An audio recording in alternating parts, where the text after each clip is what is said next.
السلام عليكم ورحمة الله وبركاته، ازيكم عاملين ايه؟ يا رب تكونوا بخير. نبدأ بسم الله الرحمن الرحيم ونصلي على رسول الله صلى الله عليه وسلم، ونبدأ مع بعض وصفة جديدة من وصفات يوميات ليلي والزوز. طبعا قبل ما اعمل اي حاجة بشكركم جدا على التعليقات الجميلة والمشتركين الجداد اللي دخلوا عندي.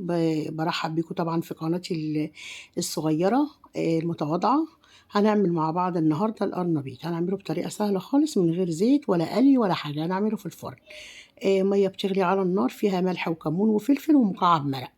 هنزل القرنبيطة بعد ما اشيل الراس الخضراء بتاعتها واسلقها 80%. دلوقتي سلقت القرنبيطة عشان حجمها كبير شوية قطعتها 2. لو حجمها صغير ممكن تسيبها بحالها خالص، او ممكن تقطعيها لزهرات كبيرة كده وترصيهم جنب بعض. هنعمل الخليط دلوقتي اللي هنستخدمه للقرنبيط. هحط حوالي 4 بيضات عشان طبعا القرنبيطة كبيرة، مستخدمة 4 بيضات. عايزة تقللي البيض مفيش مشكلة. شوية من الملح بالشكل ده كده، شوية من الكمون، مش عايزة أكتر توابل عشان طعم القرنبيطة تبان. أقلب البيض بالتوابل كده بالمضرب السلك بالراحة خالص.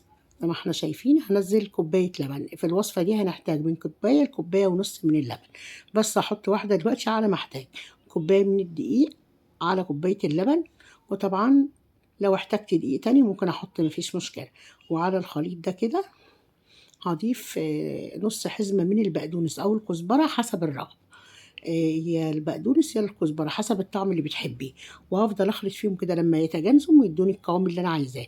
ضِفت حبة لبن كمان حوالي نُص كوباية كده عشان يدوني قوام تقيل زي قوام البشاميل. هافضل أضرب فيهم جامد لحد ما الدقيق كله يمتزج مع البيض وما يبقاش فيه تكتلات خالص. دلوقتي هاجيب القرنبيطة بتاعتي زي ما قُلت لكم، هي كبيرة أنا قاسماها 2. هاخد النُص كده الأولاني أقلّبه كده في الخليط زي ما إحنا شايفين كده من كل الجوانب بالراحة خالص. طبعًا عشان إحنا تقريبًا مسويينها، إحنا مدخّلينها الفرن بس عشان تتحمّر، عشان ما احمّرهاش في الزيت. بالشكل ده كده أهو. هاشيلها بالراحة وآخد الجزء التاني برضه نفس الموضوع، هاقلّبه في الخليط كده بالراحة خالص، أهو كلّها كده. طبعًا لو وصلتوا للجزء ده للفيديو ما تنسوش اللايك، واللي أول مرة بيشوفني يشترك في القناة ويفعل الجرس عشان يوصله كل فيديو جديد أنا بنزله. بعد ما خلصت كده القرنبيط في الخليط، هجيب باقي الخليط اللي باقي وارشه على وش القرنبيط كده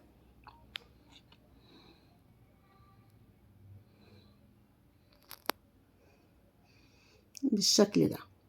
طبعا دلوقتي هجيب نص كوباية من البقسماط العادي بتاع البانيه اللي بنستخدمه في قلي البانيه والسكالوب والبفتيك وكله. تمام، دي نص كوباية من البقسماط على وش الخليط كده. وطبعا هتبلها او هبهرها بنفس البهار اللي انا حطاه، ملح وفلفل وكمون مش اكتر من كده، على وشها بالشكل ده.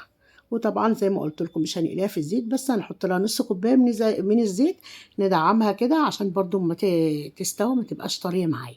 دي حوالي نص كوباية من الزيت على نص كوباية من البقسماط زي ما قلت لكم على الوش، وهحطها في الفرن على الدرج الوسطاني على درجة حرارة 180. هي اوريدي مستوية، بتطلع معايا مقرمشة وتحفة بالشكل ده كده، وطعمها كمان خيال. جربوا الوصفة هتعجبكم، ولو عجبتكم